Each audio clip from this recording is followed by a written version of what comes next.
Energy topic के अंदर हमारा ये जो सबसे लास्ट टॉपिक एक बचता है जिसका नाम है law of conservation of energy. ठीक है, एनर्जी के अंदर हमने आपको कहा था कि 5 हमारा छोटा छोटा टॉपिक है, 4 हम लोग डिस्कस कर चुके हैं, ये हमारा 5वां है। इसके बाद हमारा एक नया टॉपिक शुरू होगा बिल्कुल फ्रेश, जिसका नाम है रेट ऑफ डूइंग वर्क, यानी कि पावर के बारे में हम लोग पढ़ेंगे। ठीक है, तो चलिए समझते हैं कि law of conservation of energy क्या होता है। अच्छा, ऐसा ही टर्म मिलता जुलता आप पढ़े थे अपने चैप्टर ग्रेविटेशन में, जिसका नाम था law of conservation of mass, है ना। बस यहाँ पे मास के बदले में एनर्जी के बारे में पढ़ना है आपको। Law of conservation of energy यहाँ पे पढ़ना है, और ग्रेविटेशन चैप्टर में आपने पढ़ा था law of conservation of mass. ठीक है, चलिए तो जानते हैं कि आखिर law of conservation of energy क्या है। देखा जाए, लिखा हुआ है whenever energy gets transformed from one form to another form, the total amount of energy remains constant. This is the law of conservation of energy. इसका मतलब क्या हुआ भाई? इसका मतलब ये हुआ, सुनिए ध्यान से मेरी बात को।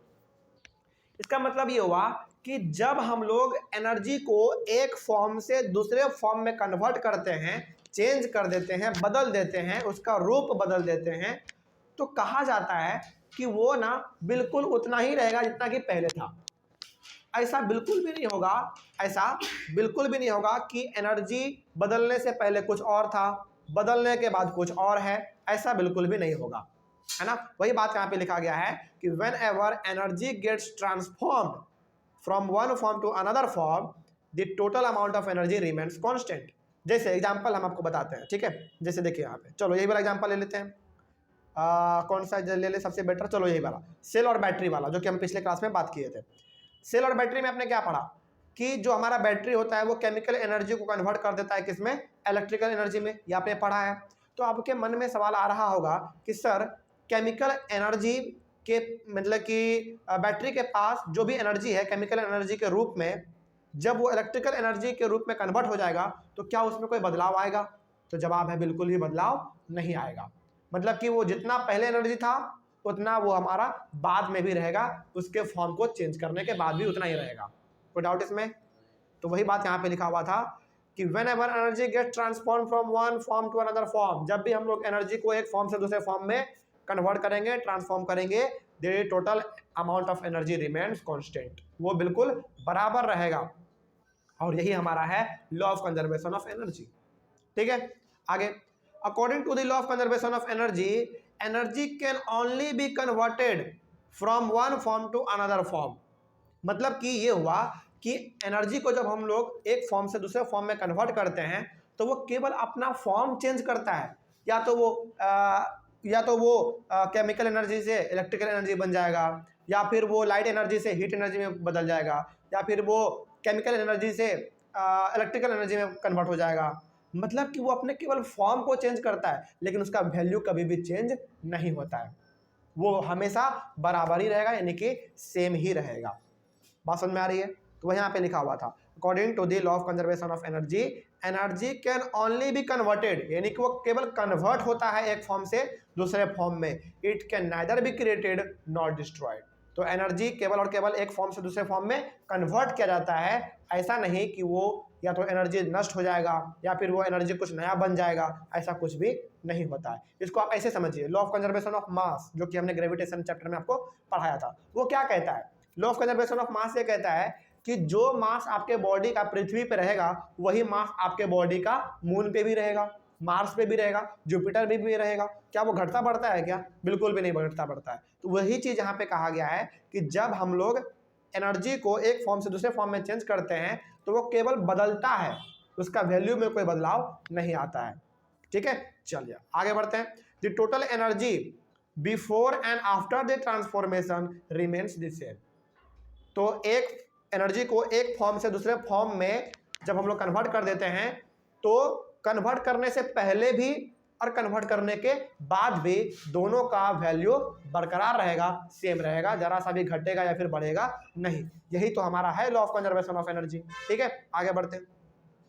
The law of conservation of energy is applicable in all situations and for all kinds of transformation. तो law of conservation of energy जो है वो हर एक प्रकार के सिचुएशन के लिए लागू है, यानी कि हर एक प्रकार के डिवाइस के लिए लागू है, हर एक प्रकार के ट्रांसफॉर्मेशन पे लागू है। है ना। ऐसा नहीं कि केवल ये बैटरी पे लागू होगा, कार इंजन पे लागू होगा, स्टीम इंजन पे लागू होगा, ऐसा नहीं है, हर एक चीज़ों पे ये लागू होता है। जब भी हम लोग एनर्जी के एक फॉर्म को बदल के दूसरे फॉर्म में कन्वर्ट कर देंगे, हर जगह पे हमारा law of conservation of energy लागू रहेगा। तो यदि law of conservation of energy को जब सिंपल वे में बताना हो तो हम कैसे बता सकते हैं? ऐसे बताएंगे कि जब भी हम लोग एनर्जी को एक फॉर्म से दूसरे फॉर्म में बदलते हैं तो वो केवल फॉर्म चेंज करता है अपना, यानी कि अपना केवल फॉर्म चेंज करता है, उसका वैल्यू चेंज नहीं होता है। इसका मतलब ये हम लोग कह सकते हैं कि energy can neither be created not destroyed, यानी कि ना ही एनर्जी नया बनता है ना ही एनर्जी खत्म होता है, वो बिल्कुल उतना ही रहता है, बस अपने फॉर्म को वो चेंज कर लेता है। अब एग्जांपल पूछ दे कैसे, तो आप बता दीजिएगा कि हीट एनर्जी से या तो वो लाइट एनर्जी में कन्वर्ट हो जाएगा या फिर केमिकल एनर्जी से वो इलेक्ट्रिकल एनर्जी में कन्वर्ट हो जाएगा। तो ये क्या कर रहा है? बेसिकली अपना फॉर्म चेंज कर रहा है, लेकिन इसका वैल्यू कभी भी चेंज नहीं होगा। तो ट्रांसफॉर्मेशन से पहले जो वैल्यू था वो ट्रांसफॉर्मेशन के बाद भी उतना ही वैल्यू रहेगा। कोई डाउट अब इसमें? तो law of conservation of energy पूरा समझ में आ गया।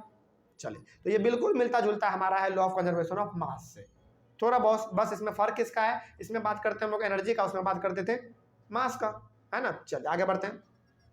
इस चीज को समझाने के लिए ना आपके बुक में एक एग्जाम्पल लिया गया है, ठीक है। ये एग्जाम्पल बड़ा सिंपल है, इसको आप समझ जाइएगा बड़ा आसानी से, बस थोड़ा सा इसको कंसंट्रेट कीजिएगा, ठीक है, क्योंकि इसमें 2-3 टर्म है जो कि आपको कंफ्यूज कर सकता है, ठीक है। तो इसको ध्यान से समझिएगा, उसके बाद ये टॉपिक ही हमारा खत्म हो जाएगा, ठीक है। देखिए ध्यान से क्या लिखा हुआ है, let us take an example to understand the law of conservation of energy. तो law of conservation of energy क्या होता है वो तो हम लोग समझ ही गए, लेकिन एक एग्जांपल लेके समझ लेते हैं कि इसका मतलब क्या हुआ, ठीक है। आपको ये तो मालूम चल गया कि एनर्जी बदलने से पहले और बदलने के बाद सेम रहेगा, वो बदलेगा नहीं, उसका वैल्यू चेंज नहीं होगा। चलिए इसको हम लोग एक एग्जांपल से समझते हैं। लिखा हुआ है, let an object of mass m be made to fall freely from a height h। एक कोई भी ऑब्जेक्ट है जिसका मास m है, मतलब कि हो सकता है उसका मास 20 kg, 30 kg, 40 kg, 50 kg, कुछ भी हो। तो अपने माइंड में आपको इमेजिन करना है कि कोई एक बॉडी है जिसका कुछ भी वजन है, मतलब कि कुछ भी उसका मास है, ठीक है। और उसको हम लोग क्या कर रहे हैं, किसी हाइट पे रखे हुए हैं, किसी हाइट पे 20 मीटर 30 मीटर कुछ भी हो सकता है, अभी फिलहाल रखे हुए हैं। लेकिन जब हम गिराने का बात करेंगे तो उसको कैसे गिराना है, फ्री फॉल के हिसाब से गिराना है। और फ्री फॉल क्या होता है, ग्रेविटेशन में हम लोग बात किए हुए हैं। फ्री फॉल का मतलब ये होता है कि किसी भी हाइट से यदि आप किसी चीज को ऊपर से नीचे गिराओ तो उसके बीच में अड़कन कुछ नहीं आना चाहिए, मतलब कि ऑब्स्टेकल कुछ भी नहीं आना चाहिए।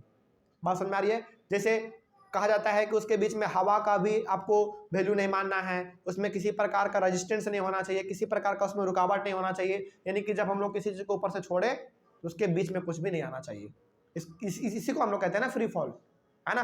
तो आपको क्या मान लेना है कि हमारे पास एक ऑब्जेक्ट है, उस ऑब्जेक्ट को हम किसी भी हाइट पे रखे हुए हैं, वो हाइट हो सकता है 20 मीटर 30 मीटर कुछ भी हो सकता है, उस पर रखे हुए हैं।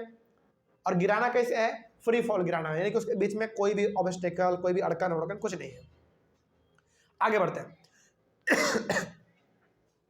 अभी नहीं, आपको गिराना नहीं है, जब हम गिराने के लिए कहेंगे तब गिराना है, ठीक है। अभी फिलहाल माइंड में आप इसको सोच के रखिए। At the start the potential energy of the object is mgh। देखिए अभी फिलहाल हम ऑब्जेक्ट को हाइट पे रखे हुए हैं, है ना। तो हाइट पे रखे हुए हैं यानी कि ग्राउंड से कुछ हाइट होगा, हो सकता है 20 मीटर 30 मीटर 40 मीटर कुछ भी हाइट पे वो ऑब्जेक्ट रखा हुआ हो। तो अभी बताइए कि उस ऑब्जेक्ट के पास क्या एनर्जी है, पोटेंशियल एनर्जी है। और पोटेंशियल एनर्जी का फॉर्मूला क्या होता है, mgh। यानी कि उस बॉडी के पास, उस ऑब्जेक्ट के पास कुछ ना कुछ पोटेंशियल एनर्जी है, वो कितना भी हो सकता है, ठीक है। वही यहाँ पे कहा गया है कि the potential energy of the object is mgh। mgh का मतलब क्या हुआ, उसके पास कुछ भी एनर्जी अभी फिलहाल पोटेंशियल एनर्जी है। And kinetic energy is 0। अभी फिलहाल वो रखा हुआ है, मतलब कि उसके पास सॉरी, उसके पास काइनेटिक एनर्जी बिल्कुल भी नहीं है, लेकिन पोटेंशियल एनर्जी कुछ तो कुछ है क्योंकि वो हाइट पे रखा हुआ है, ठीक है। अब बताइए कि पोटेंशियल एनर्जी उसके पास है लेकिन काइनेटिक एनर्जी 0 क्यों है, बताइए। उस ऑब्जेक्ट के पास अभी फिलहाल पोटेंशियल एनर्जी है क्योंकि हमने उसको किसी हाइट पे रखा है, और काइनेटिक एनर्जी बिल्कुल भी 0 होगा क्योंकि उसमें जरा सा भी अभी मोशन नहीं है। तो यहाँ पे लिखा हुआ है because the velocity of the object is 0, ठीक है। तो अभी फिलहाल उस ऑब्जेक्ट के पास केवल और केवल काइनेटिक एनर्जी है, सॉरी पोटेंशियल एनर्जी है, काइनेटिक एनर्जी बिल्कुल भी नहीं है। आगे अब देखिए ध्यान से, in this situation the total energy of the object is mgh। मतलब कि अभी फिलहाल उस ऑब्जेक्ट के पास केवल और केवल टोटल एनर्जी के रूप में पोटेंशियल एनर्जी ही है, जो कि पोटेंशियल एनर्जी का कितना होता है, mgh होता है। ठीक है, तो उसके पास अभी फिलहाल पोटेंशियल एनर्जी है, काइनेटिक एनर्जी बिल्कुल भी नहीं है। ठीक है, आगे बढ़ते हैं। नाउ अब आपको क्या करना है, अब उसी ऑब्जेक्ट को, now the object starts falling, अब आपको क्या करना है, उसको धीरे धीरे नीचे छोड़ देना है। ठीक है, अब बताइए कि जब आप उस ऑब्जेक्ट को छोड़िएगा तो फिर से बात वो नीचे गिरेगा, है ना। तो the potential energy of the object will change into kinetic energy, बिल्कुल सही बात है ना। मतलब कि वो ऑब्जेक्ट ऊपर में था तो उसके पास केवल और केवल पोटेंशियल एनर्जी था, अब जब उसको आपने छोड़ दिया तो पोटेंशियल एनर्जी कन्वर्ट हो गया किसमें, काइनेटिक एनर्जी में, यानी कि उसमें गति आ गया, मूवमेंट आ गया, उस बॉडी में मोशन आ गया। ठीक है, ये बात तो समझ में आ रही है, कुछ हार्ड नहीं है। चलिए आगे बढ़ते हैं।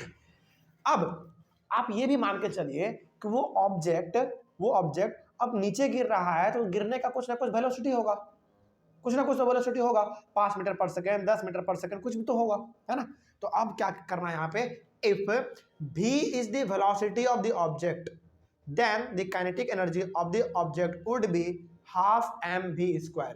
काइनेटिक एनर्जी का फॉर्मूला क्या, हाफ mv²। अब चूंकि वो बॉडी हमारा नीचे गिर रहा है, मतलब कि उस बॉडी में पोटेंशियल एनर्जी नहीं है, अब केवल क्या है, काइनेटिक एनर्जी है, और काइनेटिक एनर्जी कितना है उसके पास, हाफ mv² है। कोई समस्या, चलिए आगे बढ़ते हैं, फिर कोई समस्या नहीं है तो उसके बाद देखिए, if the falling of the object continues, और वो ऑब्जेक्ट यदि लगातार गिर रहा है नीचे, यानी कि वो गिरता ही जा रहा है, the potential energy would decrease, सही बात है।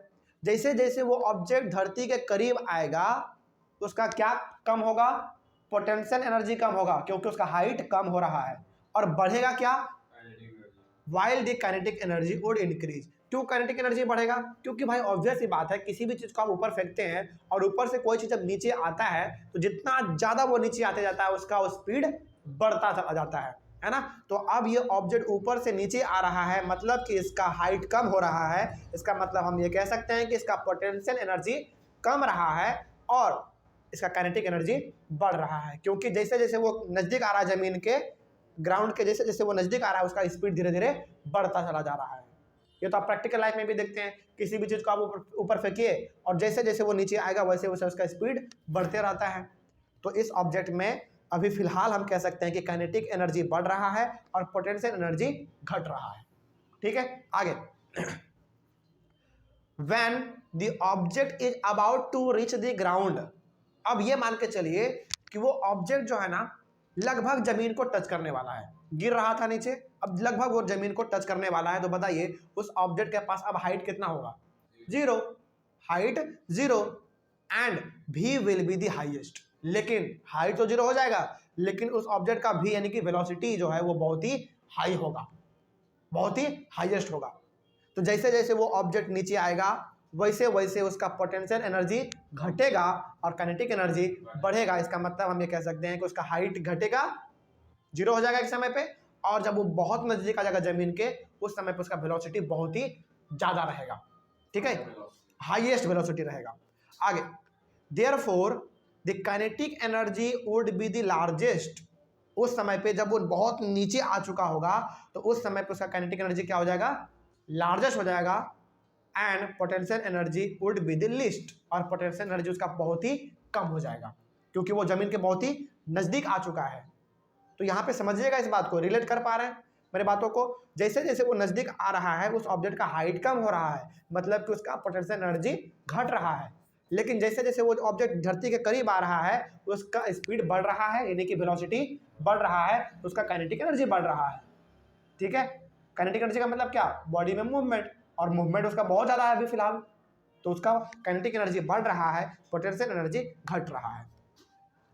अब आपको लग रहा होगा यहाँ पे कि सर अभी तुरंत आपने पढ़ा law of conservation of energy में कि एनर्जी हमेशा कांस्टेंट रहता है, लेकिन आप कह रहे हैं कि पोटेंशियल एनर्जी घट रहा है, काइनेटिक एनर्जी बढ़ रहा है, तो ये कैसे हो गया, है ना।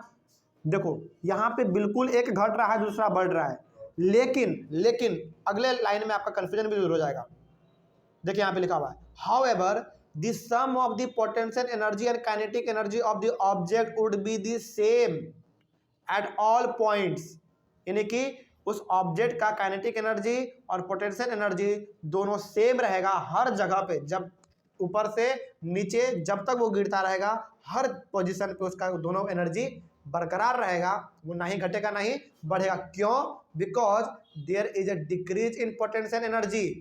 आपको मालूम है पोटेंशियल एनर्जी उस ऑब्जेक्ट का घट रहा है and equal amount of increase in kinetic energy.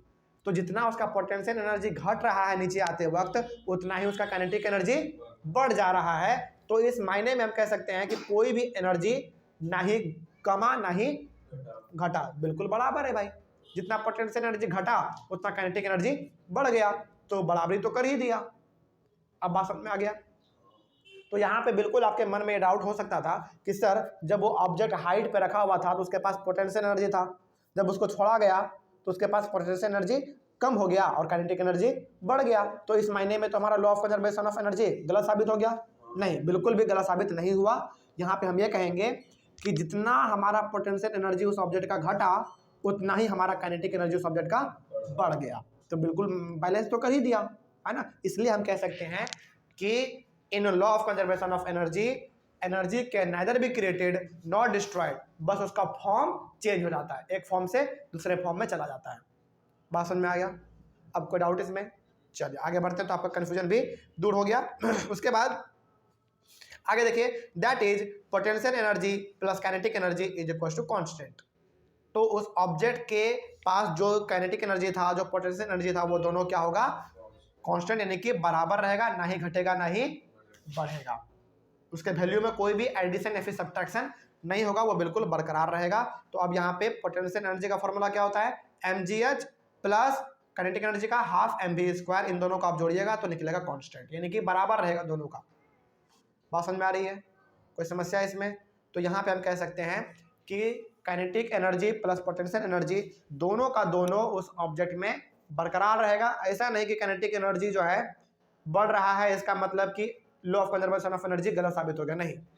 जितना पोटेंशियल एनर्जी घट रहा था उतना जितना पोटेंशियल एनर्जी घट रहा था उतना काइनेटिक एनर्जी हमारा बढ़ रहा था, तो दोनों बैलेंस हो गया, यानी कि कांस्टेंट है। तो आगे बढ़ते हैं। The sum of kinetic energy and potential energy of an object is its total mechanical energy, और इसी को तो कहते हैं हम लोग मैकेनिकल एनर्जी। मैकेनिकल एनर्जी हमने आपको पहले भी पढ़ाया है ना। मैकेनिकल एनर्जी क्या होता है? बेसिकली एक ऑब्जेक्ट के पोटेंशियल एनर्जी के साथ साथ काइनेटिक एनर्जी को भी यदि हम लोग सम कर देते हैं, जोड़ देते हैं, तो उसी को हम लोग कहते हैं मैकेनिकल एनर्जी। तो वही बात यहाँ पे लिखा हुआ था, thus there is a transformation of gravitational potential energy into kinetic energy। तो फ्री फॉल में जो आपने किसी उस ऑब्जेक्ट को जो फ्रीली गिराया था ऊपर से नीचे, तो फ्रीली फॉल में आपसे पूछा जाएगा, सुनिए ध्यान से, लास्ट पॉइंट इंपॉर्टेंट है।